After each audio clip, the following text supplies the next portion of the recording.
Don't come to Christmas. My ex will be there, and I want to catch up, my girlfriend said after I'd already planned a surprise and bought her dream gift. So I returned the gift, packed my things, and left. A day later, she called crying because her ex brought his pregnant fiancée. Make sure to subscribe to the channel and hit the like button. The little blue box felt like a lodestone in my jacket pocket, a heavy, happy secret. For 3 months, it had been my compass point.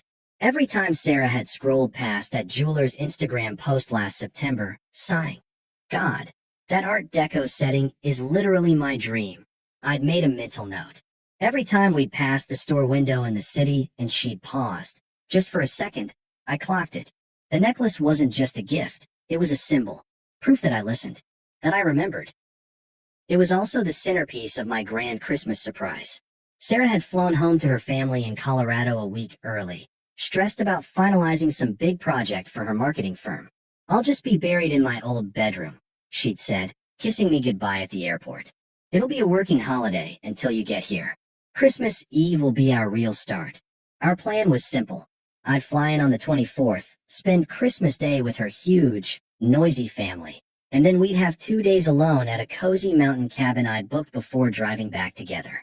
But the surprise, my surprise, was that I wasn't coming on the 24th. I was coming on the 23rd. I'd changed my flight, used a chunk of the bonus I'd been quietly saving, and was going to show up at her family's door a full day early, necklace in hand, to sweep her away for a private, romantic evening before the family chaos. I was packing my carry-on when her text came through. It was December 22nd. I was leaving in 12 hours.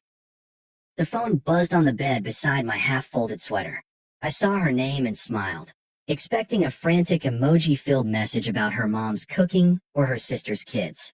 Sarah, 4:18 p.m. Hey, so change of plans for tomorrow. My smile didn't falter. She has no idea, I thought. Sarah, 4:19 p.m. Don't come for Christmas Eve. The words were like a short, sharp jab to the diaphragm. The air left my lungs. I stared at the screen, waiting for the punchline, the follow-up. Just kidding. Get here sooner. Nothing. Sarah, 4:20 p.m. Mark is going to be here with his family, and honestly, I just want a chance to catch up with him without it being weird.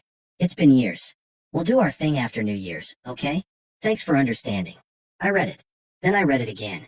Then a third time, my eyes snagging on the phrases like hooks. Don't come, Mark. Without it being weird. Thanks for understanding. Mark. Her college boyfriend. The one with the trust fund and the condescending smile in every photo. The one who got away. A phrase she'd only ever used once, drunk, and immediately tried to take back. I'd never met him. He was a ghost in our relationship, a benchmark I'd apparently never needed to worry about. Until now. The quiet of my apartment became absolute, a thick, cottony silence. I could hear the hum of the refrigerator, the distant pulse of traffic. I sat down on the edge of the bed, the carefully folded sweater now a crumpled lump under me. My first instinct, stupidly, was to explain, to tell her the surprise, to say, but I'm already coming. I have the necklace. We can still have our night. As if my grand romantic gesture could trump her desire to see Mark. A cold, clear wave washed over me, extinguishing that instinct. This wasn't a negotiation. This was a notification. She had uninvited me from Christmas to make room for a ghost. And she'd done it via text, the day before. I picked up the phone. My fingers were steady. I didn't call. I typed. Me.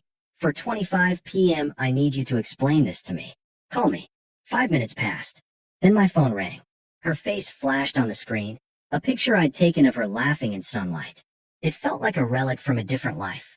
I answered. Hey. Hey, she said. Her voice was light, slightly impatient. There was noise in the background, family noise. Dishes clattering, a kid yelling. Normalcy. You got my text? I got it. You're uninviting me so you can catch up with Mark. I kept my voice flat, devoid of the tremor I felt in my chest. She let out a short, exasperated sigh. God, don't say it like that. It's not an uninvitation. It's just complicated. The Andersons are old family friends. He's in town, he's going through some stuff, and I just need to be there for him as a friend. You being here would make it tense. You'd be sitting there, and I'd feel watched. I absorbed the logic. He's going through stuff. I need to be there for him. At Christmas. In her family home. My presence would be an obstacle to her support of another man. You need to be there for him, I repeated slowly. At Christmas. And I'm what in the way? See, this is why I didn't want to get into it. Her tone sharpened, a familiar defensiveness that usually preceded an argument she was determined to win. You're making it about you. It's one night. It's not a big deal. We have our whole lives for Christmases. I think I need this closure with him so I can fully move on with us. Can't you support me in that? It's just mature. Closure. Mature. The words were weapons, carefully chosen to make my hurt seem childish. My silence stretched. James, are you there?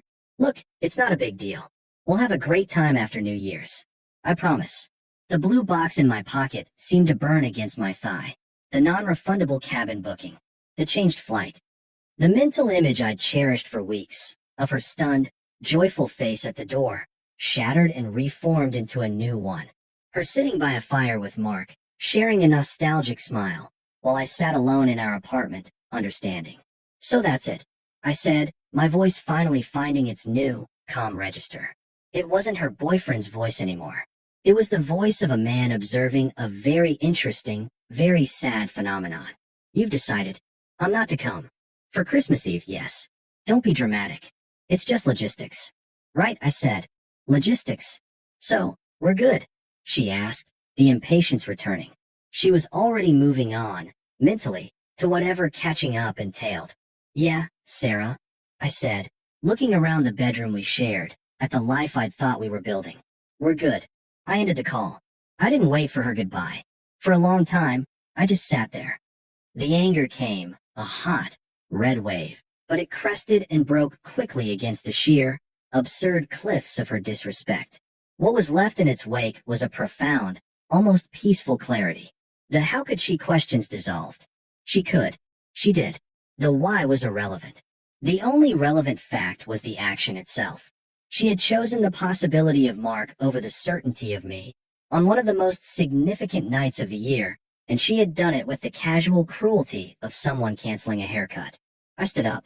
The first move was mechanical. I opened my laptop, navigated to the airline's website, and canceled my flight. The credit would go to my account. For a future trip, a solo one. Next, I took the little blue box from my pocket. I held it in my palm. The weight of it, the promise of it, now felt pathetic. A symbol of my devotion, ready to be offered to someone who saw my devotion as an inconvenience. I put it back in its velvet pouch, placed it in the larger gift bag with the tissue paper, and grabbed my coat. The jewelry store was in a nearby upscale mall, still decked with tinsel and bustling with last-minute shoppers. The same clerk who'd helped me 3 months ago, a kind older woman named Elaine, recognized me. Back so soon. Did she not like the setting? She asked, her smile warm. The setting was perfect, I said, my voice even. The recipient, however, was not. I need to return it. Her smile faded into a look of gentle, professional pity. She didn't ask for details. She simply processed the return, my credit card refunded with a soft cha-ching that felt like the closing of a ledger. As she handed me the receipt, she gave me a small, sympathetic nod. The right one will come along, dear. And she'll appreciate it. I thanked her and left, the gift bag now empty in the trash can by the mall exit. Back in the apartment, the work began. I pulled my large suitcase and a set of cardboard boxes from the storage closet. I started in the bathroom, clearing my toiletries from the shower caddy, the shelf above the sink. I took only what was mine. The fancy razor she'd bought me for my birthday. The cologne she said she loved. I left the half-used shampoo we shared. In the bedroom, I emptied my side of the closet, my drawers from the dresser. I was meticulous, a surgeon removing a foreign object. I took the framed photo of us from my nightstand. I left the one on hers. I stripped the sheets from the bed, they were mine, and left the mattress bare. I packed books from the shelves, the ones I'd brought to the relationship. I unplugged my gaming console from the living room TV, coiled the wires with care. With each item boxed, each trace of me removed, the apartment didn't feel emptier. It felt lighter, as if I was shedding a skin that had grown too tight, too thin. It took 4 hours. When I was done, the space that remained was hers. Undiluted. It looked like the apartment of a stranger, or the apartment of the woman Sarah had been before I moved in. It was complete without me. I loaded the boxes and suitcase into my car. I did one final walkthrough. Bathroom, bedroom, living room, kitchen. I saw a coffee mug I'd bought her on a trip, the one that said, "World's okayest girlfriend," as a joke. I left it. At the front door, I paused. I took my key from my keyring. The metal was warm from my pocket. I laid it carefully on the small entryway table, right in the center. Then I walked out, closed the door behind me, and drove to a hotel near the airport. I didn't cry. I didn't rage. I felt a vast, echoing quiet. I ordered room service, watched a meaningless movie, and slept a deep, dreamless sleep. The hotel room was a capsule of sterile quiet. No tinsel, no Christmas music piped in, just the low hum of the climate control and the distant, muffled sound of a news channel from the next room. I woke on the morning of the 23rd, the day I was supposed to be surprising her, and felt not devastation, but a hollow, clean simplicity. The grief was there, but it was a distant thing, locked behind a thick pane of glass. More present was the sheer relief of having acted, of being free from the waiting, the wondering, the pathetic hope that she'd change her mind. I spent the day in a state of productive detachment. I found a storage unit near my office, rented it for 3 months, and moved all the boxes in my suitcase from the car into the small, concrete space. It was an act of temporal bracketing. This is the interim. This is not my life anymore. I then drove to the only place that felt like a refuge, my older brother's house in the suburbs. Mike took one look at me on his doorstep, my expression flat, no luggage in hand, and didn't ask a single question. He just pulled the door wider. "Beer's in the fridge. Couch is yours. The kids are hyped on sugar and wrapping paper. Fair warning." It was perfect. The chaotic, loving noise of his family was a balm. I helped my nephew assemble a bewildering Lego spaceship, listened to my sister-in-law's work drama, and ate 3 helpings of lasagna. When Mike finally cornered me in the kitchen while loading the dishwasher, he leaned against the counter. "So, want to tell me why you're here and not in Colorado?" I told him, in the same calm, factual tone I'd used to pack my things. She uninvited me from Christmas Eve so she could catch up with her ex-boyfriend without me making it weird. So I moved my stuff out. Mike stared at me, a dish towel frozen in his hand. Then he let out a low whistle. "Wow, that's clinically shitty." He studied my face. "You okay?" "You seem weirdly okay." "I am weirdly okay," I said, and realized it was true. "I think I've been unhappy for a while. I just didn't have a good enough reason to admit it. Now I do." He nodded, clapping me on the shoulder. "Good. Then we're glad you're here." Screw her. That night, on his couch, I slept better than I had in months. Christmas Eve, my phone stayed dark and silent. I'd muted notifications from her, but I'd left the line open. Some detached, observational part of me was curious. Would she text a perfunctory "Merry Christmas"? Would she call, full of fake cheer, pretending our conversation never happened? I felt like a scientist waiting for a predictable reaction. The reaction came not with a text, but with a voicemail. It arrived at 11:37 p.m. I was playing a video game with my nephew when I saw the notification. I waited until he was distracted by a flashy cut scene, then put my headphones in and walked to the guest bathroom, locking the door. I pressed play. The sound that came through was not the Sarah I knew. It was a raw, wet, shattered version. Sobs hiccuped through the message, broken by jagged breaths. "James, oh my God, James, you will not believe what he did." A shuddering inhale. He brought her. His fiancée, some blonde from Connecticut. And she's. Her voice dropped to a horrified whisper. "She's pregnant. Like, really pregnant. Showing." And he made a whole big toast, holding her hand, going on about how this Christmas was a full circle moment, and how excited they were to start their family. There was a sound like she was covering the phone, a muffled wail. Then she came back, her voice trembling with a toxic mix of heartbreak and fury. He did it on purpose. To humiliate me. He knew I'd be here. He asked if I'd be here. My whole family saw the whole thing. My mom keeps giving me these looks. My dad just left the room. Everyone is pretending it's fine, but it's a massacre in here. She broke down again, the crying uncontrollable. Then a shift. The desperation turned outward, toward me. The tone became pleading, childlike. "I need you. Please. I'm so stupid. I see it now. I see everything so clearly. He's a monster. And you're my person. Please, can you just call me back? Just talk to me. Tell me it's going to be okay. I've never needed you more than I need you right now." Please, James. The message ended. I listened to it twice. The first time, I tracked the facts, the pregnant fiancé, the public spectacle, her humiliation. The second time, I listened to the subtext. Not once did she apologize to me. Not for uninviting me, not for choosing Mark, not for her cruel dismissal. Her regret was entirely self-focused. She was humiliated, she was stupid, she needed comfort. I was merely the utility she now required, the emotional first aid kit she discarded but now expected to find fully stocked. I felt nothing. No vindication, no schadenfreude. Just a cold, final confirmation. The woman in that voicemail was the true Sarah. The one I'd lived with had been a pleasant facade. This desperate, self-absorbed, entitled person was the reality. I deleted the voicemail. I did not call back. The text began on Christmas morning. Sarah, 9:14 a.m., did you get my message? I'm really hurting. Sarah, 11:02 a.m., I can't believe you're ignoring me on Christmas. This is so cruel. Sarah, 2:48 p.m., my family is asking where you are. I don't know what to tell them. You're making this so much harder. The blame shifting was immediate and breathtaking. I was being cruel. I was making it hard. Her actions had vanished from the narrative. I pictured her, sitting amidst the torn wrapping paper and her family's pity, weaving a new story where she was the victim of two heartless men. I didn't block her. I watched the story unfold in real time, like scrolling through a tragic, poorly written blog. The climax of Act 2 came late, on the 26th. Sarah, 10:17 p.m., so that's it? You're just going to ghost me after 4 years? I'm sitting here devastated, and you're being so cold. This is so like you to run away when things get emotionally difficult. To just shut down. Mark was right about you. He said you were passive and wouldn't fight for anything. I guess he saw it too. There it was. The mask, fully off. The anger, the lashing out, the direct quote from the enemy camp. Mark was right about you. The sentence hung in the digital air, toxic and revealing. It confirmed everything.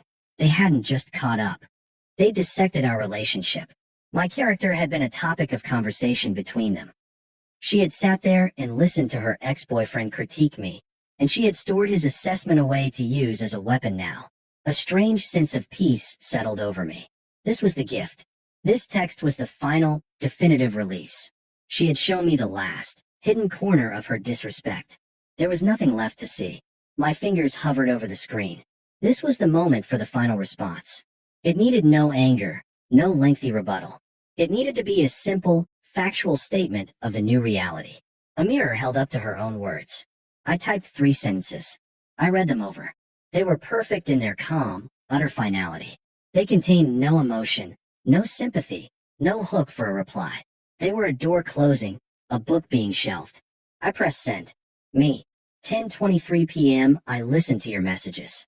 What happened with Mark sounds like it was exactly what you asked for, a chance to catch up. You got it. I've moved on. Don't contact me again. Then, and only then, I blocked her number. I went to the living room, where Mike was watching a basketball game. You look lighter, he grunted, not taking his eyes off the screen. I am, I said, and I meant it. The cord was cut. The silence that followed wasn't waiting. It was just silence. And it belonged entirely to me. The silence after sending that text wasn't empty. It was full, thick with a peace I hadn't known in years. It was the sound of a constant, low-grade alarm finally being switched off. I stayed at Mike's for a week, a ghost in the cheerful chaos of his post-holiday household, slowly reassembling myself. The first thing I did was find a new apartment, a modern, compact one-bedroom downtown with a view of the river and no memories in the walls. It felt less like a home and more like a command center for a new life. I liked it that way. I threw myself into work. The project I'd been coasting on, the one I'd deprioritized to plan the Christmas surprise, suddenly had my full, furious focus. I was the first in the office, the last to leave. My boss, a perceptive woman named Clara, called me into her office in mid-January. I don't know what you've done with the easygoing James from Q4, she said, steepling her fingers, but I'd like to keep this version. The Henderson proposal was exceptional. I'm putting you forward to lead the new Aerospace Division liaison team. It's a significant promotion, and it requires a trip to their headquarters in Seattle next month. You interested? A promotion, travel, a reason to be in the office past dark. It was a lifeline thrown to a man who was already swimming, but I grabbed it with both hands. Absolutely, I said and meant it. The messages from Sarah didn't stop with the block. They just changed channels. A week after New Year's, my screen lit up with a call from Lisa, Sarah's mom. I stared at it. Lisa had always been sweet to me, if a bit overbearing. I felt a pang of obligation, then remembered the voicemail. My mom keeps giving me these looks, and let it go to voicemail. James, honey, it's Lisa. Her voice was saccharine with concern. We're all just so worried about you two. Sarah's a mess, sweetheart. Just a wreck. I know she made a silly mistake, but what's love without forgiveness? She needs you. This is when you stick by your woman. Give her a call, okay? Let's fix this. A silly mistake. The phrase was like a key, unlocking a door to a whole hallway of toxic perspectives. This was the ecosystem that had created Sarah. I deleted it. Then came the flying monkey I dreaded most. Mia, Sarah's best friend. Mia's text was a masterpiece of aggressive loyalty. Mia, January 12th, James. WTF? You just abandoned her? After what that prick Mark did to her. She's devastated. She messed up, but you're being a heartless asshole. She spent 4 years building a life with you, and you throw it away over one night? Real men fight for their relationships. Call her. I didn't engage. I just saved the number under Mia, toxic, and blocked it. Real men fight for their relationships. The phrase echoed. I had fought. I'd fought by planning a surprise, by buying a diamond necklace, by showing up for 4 years. What she meant was, real men sit quietly and accept disrespect. I was done with that translation. The most telling attempt came in early February. An email. She must have dug up an old work email address. The subject line was, please, James, I don't know if you'll read this. I'm hoping you will. I'm in therapy now. My therapist says I have a pattern of self-sabotage when I'm close to real happiness. She says what I did was a manifestation of deep-seated insecurity, not a reflection of my feelings for you. I see that now. I threw away the best thing I ever had because I was scared of how much I loved you. Isn't that tragic? Mark is a hollow man. What he did confirmed everything you probably think of him, but it also showed me the stark contrast. Your solidity, your kindness, your quiet strength. I was too blind to see its value until I was surrounded by his flashy nothingness. I am not asking for you back right now. I am just asking for a conversation, a chance to apologize to your face. For closure, for both of us. You owe yourself that, don't you? To not let something that was so beautiful end with a text? Please, James. Sarah, it was a better performance. It used the right words. Therapy, self-sabotage, solidity, closure. It even attempted a logical trap. You owe yourself that. But the core refrain was the same. I. My feelings, my therapy, my closure. My role was to provide an audience for her redemption arc. I didn't reply. I created a filter that sent any email from her domain straight to the trash. The act felt surgical, clean. My own closure didn't come from a conversation with her. It came from the new rhythms of my life. It came from the quiet satisfaction of a clean apartment. From the challenging buzz of my new role at work. From Saturday mornings at a climbing gym instead of brunches with her friends.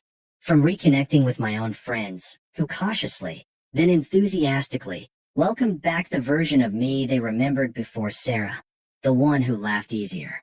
I was moving on, not with a dramatic flourish, but with a steady, daily commitment to a life that was entirely mine. She was becoming a distant, unpleasant memory, like a bad flu. Until the wedding. The invitation to Ben and Chloe's wedding had arrived months ago, a save the date when Sarah and I were still a unit. Ben was a college friend of mine. Chloe had become friendly with Sarah by association. I'd RSVP'd for 2, long before Colorado. In the whirlwind of the new job and the move, I'd forgotten about it. A reminder email in late April jolted me. We can't wait to celebrate with you and Sarah. It chirped. I stared at it. This was the first real-world collision. The public test. I could not go. That would be the easiest, cleanest thing. But something in me rebelled against the idea of hiding. Hiding was what I did when I was with her, making myself smaller to accommodate her moods, her social wants. I wasn't that man anymore. I wrote back to Chloe, a short, gracious note explaining that Sarah and I were no longer together, that I wished them all the joy in the world, and that I would completely understand if a +1 was no longer feasible. I offered to bow out. Chloe's call was immediate. James, oh my God, are you okay? Of course you're still coming. Ben would be devastated. Please come. It'll be good for you. So I went. I bought a new, better-fitting suit. I went alone. The wedding was at a vineyard an hour north of the city. It was a perfect May evening. As I walked into the cocktail hour on the terrace, a flute of champagne in my hand, I saw her. She was standing with Mia and a few others from her periphery. She was thinner. Her laugh at something Mia said was too loud, too sharp. She was wearing a dress I recognized, one she'd bought for a wedding last year, when she'd spent the entire car ride home criticizing the bride's choices. Her eyes scanned the crowd, restless. They landed on me. The look on her face was a quickly shifting slide. Shock, a flash of hope, then a hardening into performative hurt. She whispered something to Mia, who glared in my direction. I gave a small, neutral nod and turned to find Ben, clapping him on the back, genuinely happy for my friend. I thought that might be it. Acknowledgement. I could avoid her all night. I was wrong. She cornered me by the stone wall overlooking the vineyards, as the sun began to dip below the hills. She'd clearly been working up to it, fueled by Pinot Grigio. James. Her voice was soft, tremulous. The therapy voice. Sarah. I said, my tone polite, the way you'd address a colleague you barely know. You look good. She said it like an accusation. Thank you. You look well. A harmless, social lie. The pleasantries evaporated. She took a step closer, her eyes searching mine for the hurt, the anger, the love, anything to hook into. She found nothing but a calm, polite distance. It unnerved her. I got your text, she said, the tremble becoming more pronounced. That was so cold, James. After everything, you just dismissed me. I took a sip of champagne. I stated a fact. There was nothing left to discuss. Nothing left to discuss? A flash of the old anger quickly reigned in. We were together for 4 years. We talked about marriage. You just walked away without a fight. You made your choice perfectly clear, I said, my voice still even. I respected it. I removed myself from the situation you wanted. That wasn't the situation I wanted. Her whisper was fierce. I wanted closure with the past, so I could be fully present with you. You didn't understand. I understood, I said, finally meeting her eyes directly. You wanted to explore an option with Mark, free of the complication of my presence. I understood, and I obliged. There's no confusion here, Sarah. The blunt, unvarnished truth of it, stated without malice, took the wind out of her. Her eyes filled with theatrical tears. He used me. He humiliated me. My whole family saw. I've never been so alone. I waited. She was waiting for me to say, I'm sorry that happened to you. To offer the comfort she demanded in the voicemail. I said nothing. The silence stretched, becoming heavy, awkward. Her tears dried up, frustrated. So that's it, she finally asked, her voice small. You feel nothing? After all we had. This was the moment. The final response wasn't in a text. It was here, in person, with the golden light of a setting sun casting long shadows. I feel, I said, choosing my words with the same care I used in my new job, that the person I was committed to no longer exists. The choices you made revealed her. I'm more that person. Now I'm building a life that doesn't include the memory of her, or the consequences of her choices. What you feel, or what you need, isn't a currency I deal in anymore. She blinked, the clinical phrasing leaving her flustered. Currency? What does that mean? I'm not a transaction. It means, I said, my tone finally warming with a faint, unshakable amusement, that you're asking me to invest emotional energy in a venture that already bankrupted me once. I've closed that account. I'm focused on profitable ventures now. I saw the comprehension dawn, and with it, a final, desperate spite. Profitable? Like your little promotion? Mia told me. You think that makes you happy? You're just hiding in your work. You're alone. At that moment, Clara, my boss, walked over, seamlessly inserting herself into the circle. She placed a hand lightly on my arm, a gesture of casual, professional fondness. James, sorry to interrupt. The Henderson team lead just arrived. He's eager to meet you before Monday. Do you have a moment? I smiled, a genuine, easy smile. Of course. I turned back to Sarah. Her face was pale, her eyes wide, taking in Clara's confident presence, the mention of the prestigious client, the easy way I inhabited a world she knew nothing about. If you'll excuse me, I said, my voice the epitome of polite finality. I didn't look back as I walked away with Clara. I didn't need to. I had seen it in Sarah's eyes, the dawning, horrifying realization that her worst fear had come true. She was irrelevant. The story she'd been telling herself, of my pining, of my hidden hurt, of a love she could salvage, was a fiction. I wasn't hiding in my work. I was thriving. I wasn't alone. I was surrounded by respect and new possibilities. And the man she had discarded wasn't broken. He was simply gone, replaced by someone calmer, stronger, and utterly uninterested in the wreckage she'd left behind. The band started playing inside. The smell of dinner wafted through the air. I shook the hand of the important client, my mind fully engaged in the promising future. Somewhere behind me, in the gathering twilight, a ghost from my past was finally fading away, and I didn't spare a single thought to watch her go. Thanks for watching. Please make sure to subscribe to the channel and hit the like button if you want to see more stories like this.